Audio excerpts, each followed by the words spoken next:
तो question number 1 है, इनमें से कौन सी नदियां घड़ियाल का माध्यमिक आवास है? घाघरा, गंडक, रामगंगा, सोन। देखिए, घड़ियाल पे हम पहले भी चर्चा कर चुके हैं, सीरीज में इंपॉर्टेंट है। और जो इसका माध्यमिक आवास है वो है घाघरा नदी, गंडक नदी, रामगंगा नदी और सोन नदी भी। तो सारे के सारे हो गए करेक्ट, तो डी है इसका आंसर। तो घड़ियाल जिसे कभी कभी गोगियल भी कहा जाता है, एक प्रकार का एशियाई मगरमच्छ है। और मगरमच्छ जो है रेप्टाइल का एक समूह है जिसमें मगरमच्छ, घड़ियाल, कैमन आदि शामिल है, यानी सही सफाई।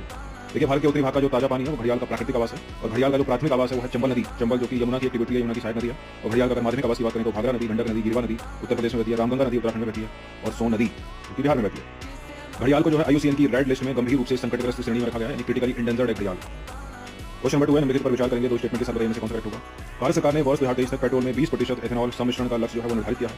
और एथेनॉल मिश्रित पेट्रोल के उपयोग से कार्बन मोनोऑक्साइड, हाइड्रोकार्बन और नाइट्रोजन ऑक्साइड आदि के उत्सर्जन में वृद्धि होती है। यदि वृद्धि होती तो क्यों मिलाते पेट्रोल में 20% एथेनॉल? गलत है। दूसरा स्टेटमेंट, कमी होती है इन सब में, प्रदूषक है या वायु प्रदूषक। वृद्धि नहीं होती, कमी होती है, गलत है। दूसरा वाला स्टेटमेंट, पहला भी गलत है। 2023 नहीं, 2025 तक ये लक्ष्य रखा गया। तो दोनों के